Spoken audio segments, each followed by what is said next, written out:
TIAA is on a mission. Why? Because 54% of Black Americans don't have enough savings to retire. So in collaboration with big-name artists like Wyclef Jean, TIAA released Paper Right, new music inspiring a new financial future.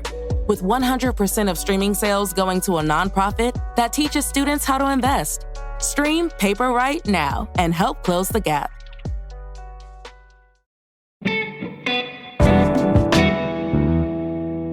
Today on CityCast DC, the DC area is about to get a new airport in Manassas. An old private aviation facility is in the process of converting into a hub for actual airline flights, which will add a fourth option for local flyers seeking a bargain or looking for a better route. Jared Foretek covered the story for Inside Nova, and he's here to explain what happens next.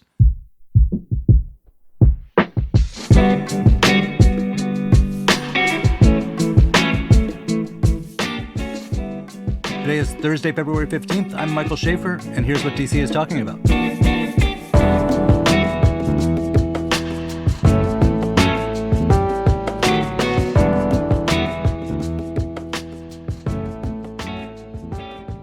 Hey, Jared, thanks for being here.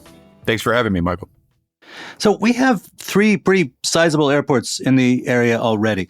Why are we talking about having Manassas Airport be yet another option for commercial airline passengers? So I think the question is really, why does a specific company called Airports want to do so? And they see a market for likely smaller regional carriers, budget carriers to fly in and out of Manassas. The airports in the region currently are crowded. They're also increasingly expensive to fly out of for carriers. So this company sees an opportunity in Manassas to create a much smaller, far fewer flights, not really a direct competitor to something like Reagan, but an alternate option for the carriers and for passengers. What did this airport do originally, or what does it do now? It carries charter flights, business charter flights. It houses aeronautics research companies, drone companies, but it's mostly small chartered flights, flight schools, and business charter flights right now. I'm curious, for those of us who live a long way from Manassas and might not use it, is there any assumption, any conventional wisdom or logic based on what's happened in other places where they've brought new minor airports online? What will this do to airline prices sort of around Washington in general? If you ask airports right now, they would say that they want to pitch it as a very budget-friendly option to flyers. Whether that creates a competitive incentive to carriers elsewhere, I don't know. Again, it's going to be on a much smaller scale than anything like DCA or Dulles. So I don't know if they think that there will be a true competitive impact, but they're pitching it as you'll get cheap flights out of there. All right, no airlines have been announced, much less routes, but are there certain potential flight paths that have gotten traction or that you can imagine getting traction? Yeah, we've heard that vacation destinations in the Southeast would be sort of the first and foremost. Florida and then Georgia. You could think of a place like Orlando or Myrtle Beach. Fairly short flights that budget carriers like Breeze, JetBlue, Spirit run a number of, and they sort of thrive in those markets just outside of the major airports. So those much smaller regional airports is where they've increasingly turned to. So that's what's been speculated on, but there's been no formal announcement of routes or airlines. So I guess their logic is like, this is a region of 6 million people, and that means that there's enough people flying to Orlando that even an airport on the one far end of the region would be able to get enough volume to make the flight profitable. Exactly. And I think, they see there is some market for travelers, or it will be easier for some travelers. Prince William County is growing rapidly. The southern and eastern reaches of Fairfax County are growing. Those are still pretty far, depending on traffic, from Reagan, Dulles, certainly BWI. So there is a population for whom it will be easier to get to Manassas. And the idea is that it would, a small airport running maybe 30 flights a day, you could move through much, much quicker. I think they like to pitch it as a sort of more convenient option, but obviously that'll be dependent on what the routes are.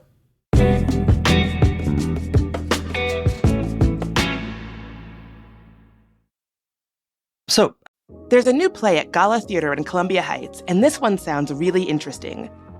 Christina Garcia's gripping play, The Palacios Sisters, is a Latinx adaptation of Chekhov's Three Sisters, and it captures the vibrant chaos of 1985 Miami.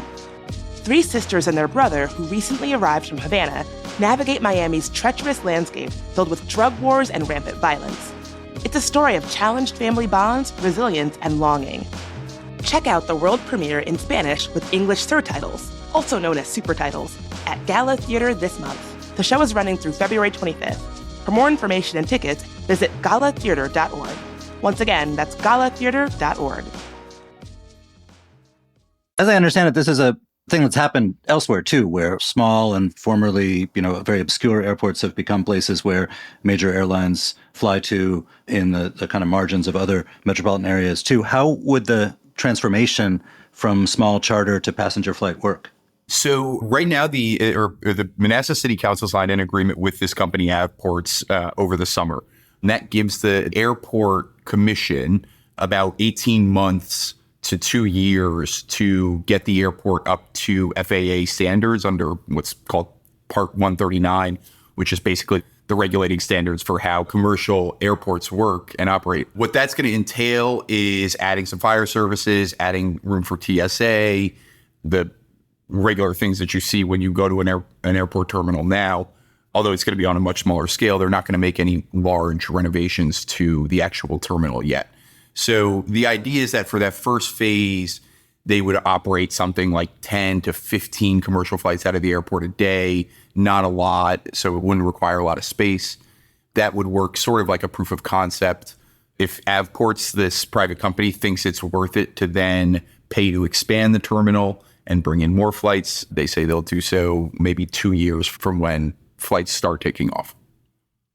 So right now, if I were to go there, there's not jetways or any of the stuff that you have at a normal commercial airport. You'll have to take a bus to the plane and go up the ladder or something like that. Correct. Yeah. There's some private charter companies that have lounges there for their flyers. And there is a public terminal that includes some sort of museum space and otherwise. But yes, there's some infrastructure that will be needed, but nothing major, no major changes to the terminal itself.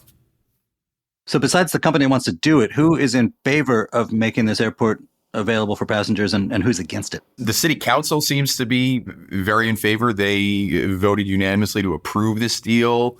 There are some folks both within the city of Manassas and right outside who have expressed concerns over traffic and noise primarily.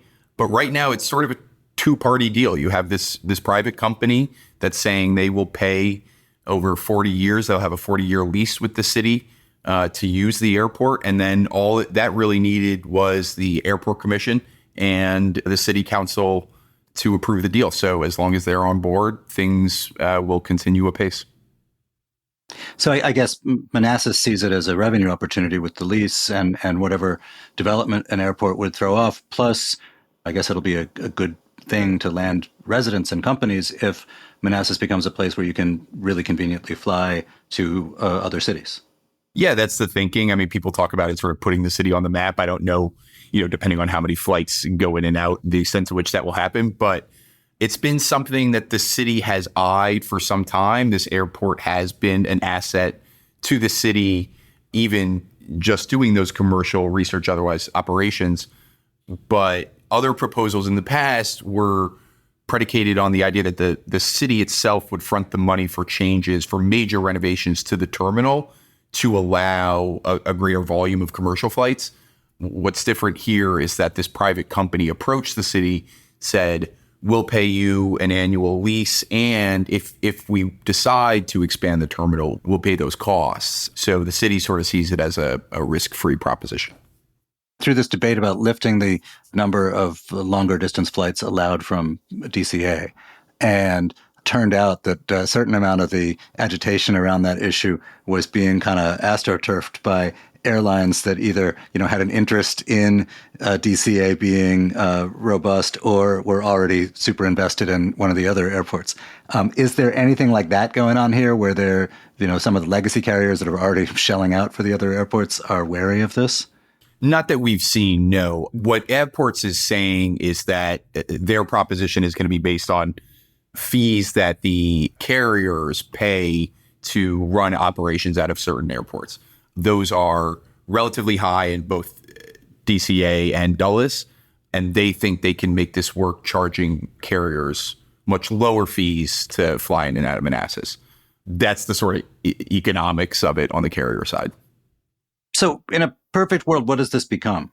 It depends what you consider perfect, but I guess if you ask the mayor of Manassas, probably, she might say this becomes a sub-regional, I don't want to say hub, but a thriving airport with maybe up to 30 to 35 flights a day. I think even best case scenario right now, all we've heard is that it's still going to be a pretty small operation, but the terminal might be renovated, it might be improved, it might have some nice amenities installed. So I think that's the idea, is that you'd see a truly fully functioning commercial airport, but on a much smaller scale. Jared, thank you so much. Thank you, Michael. I appreciate it.